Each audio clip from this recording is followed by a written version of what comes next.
Hello everybody, and welcome back to the Kingdom of Bell. Today, we are back again for Tutorial Thursday, which is honestly one of my favorite days of the week now.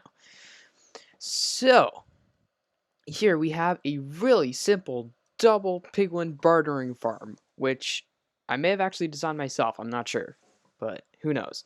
So, this farm is super simple. The hardest part is this redstone clock right here that powers the entire thing, but that's not even that hard, and come on, it's worth it. There's a ton of good stuff that you can get from this farm, and the hardest thing to get is 2 piglins. So, let's get right into this thing. These are the materials you will need. You will need 2 sticky pistons, 1 redstone block, 2 redstone dust. I'm not sure how many glass, but like 20 I'd say. uh, 4 chests, or 5, if you want to, 2 comparators, 4 hoppers, 1 dropper, 2 piglins. You'll need 2 name tags, 1 soul sand, and it's not here, but you will need a lot of gold. You'll need a lot of gold. That's for sure. You will need a lot of gold. So, without any further ado, let's get right into building this farm. So, the first step to building this farm is take 2 double chests and place them 1 block apart from each other, just like that.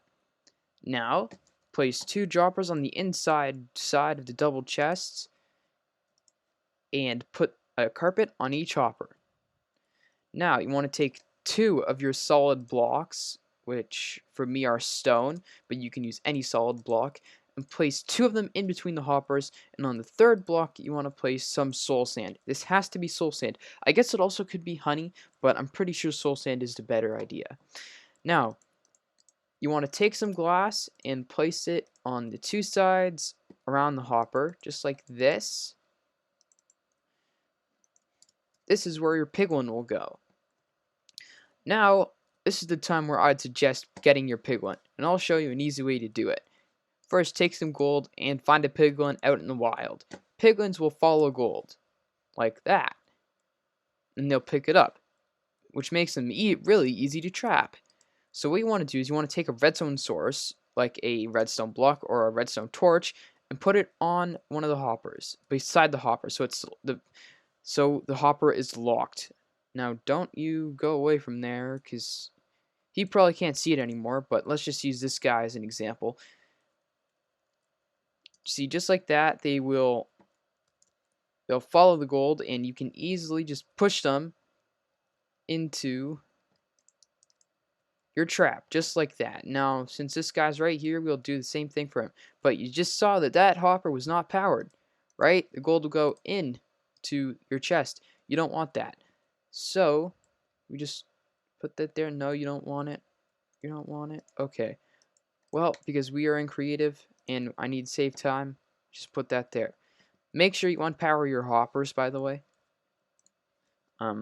Yeah. Now, build up these blocks, 1 more block. Take your dropper,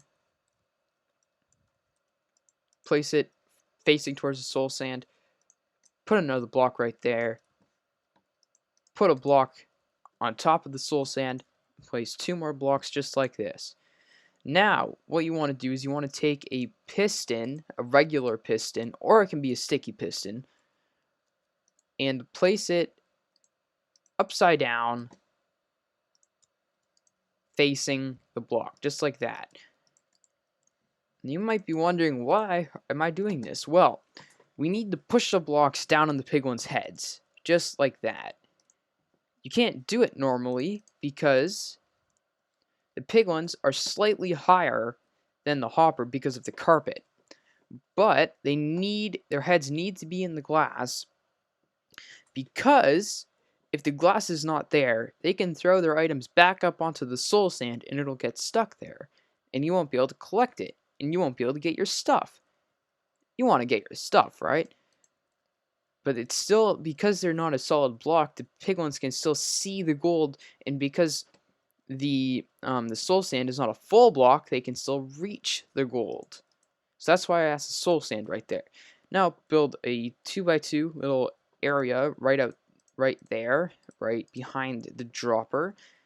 And on the second block back, place 2 hoppers pointing into each other. Just like that. Now build 2 more blocks out on each side. Take your comparator, face it away from the hopper. Just like that. Now put a block right in front of the comparator. The comparator should be pointing towards the block. Just like that. Now put a block on each side and put 1 piece of redstone on that block.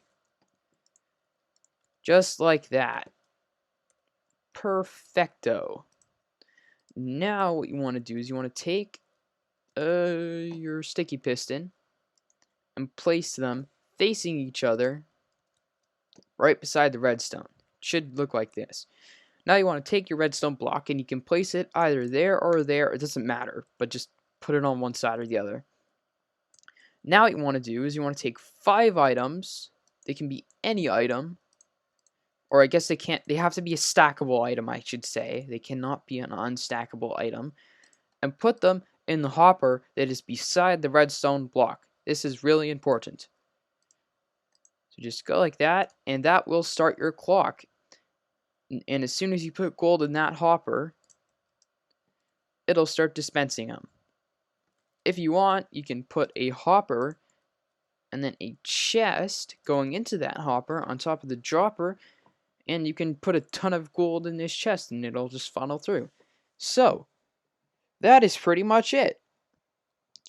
And yeah, that's how you make your Piglin bartering farm.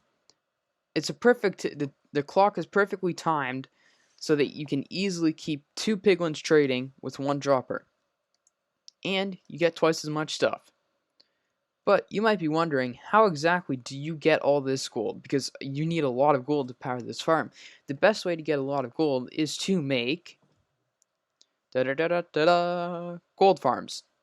So this is an extremely big gold farm, an extremely efficient gold farm by a guy named Shulkercraft. I may have mentioned him before. And over here is another gold farm. It's way up. That is slightly less efficient. I've seen Waddles make it. I've also seen a lot of other people make it though, or variants of it at least. This is not an as efficient gold farm, and it's also not AFKable, but you do get the experience from this farm. So, if you guys want, next episode, I could definitely do a tutorial on how to make one of these gold farms. If you are interested, make sure you hit the subscribe button and the like button, and also comment which gold farm you want. I'm going to say this gold farm is way harder to make because you need a ton of obsidian, you need a ton of turtle eggs, you need a ton of wood, and you need a ton of magma blocks. This one's easier, but it's not as good. And to prove it to you, let's just go through the portal. And let's not fall into the piglin's trap. You can see how good this farm is. And there's a ton of stuff in here. And then I've also, I think this is what you get in 1 hour, if I'm not mistaken. But it's a lot of work, and when I say a lot of work, I mean a lot of work. In creative, it took me probably like 3 hours, maybe even more. But yeah, that is all for today, folks. If you liked this video, hit the like button. We release tutorials every week on Thursday, which is why it's called Tutorial Thursday. And if you are interested in seeing a tutorial on a gold farm, either this one or the other one, just comment below, say which one you want to see. And it'll be out next Thursday. So, that is all for today. I hope you really enjoyed this tutorial. I hope it will help you out in all your survival worlds. And I will see you next week.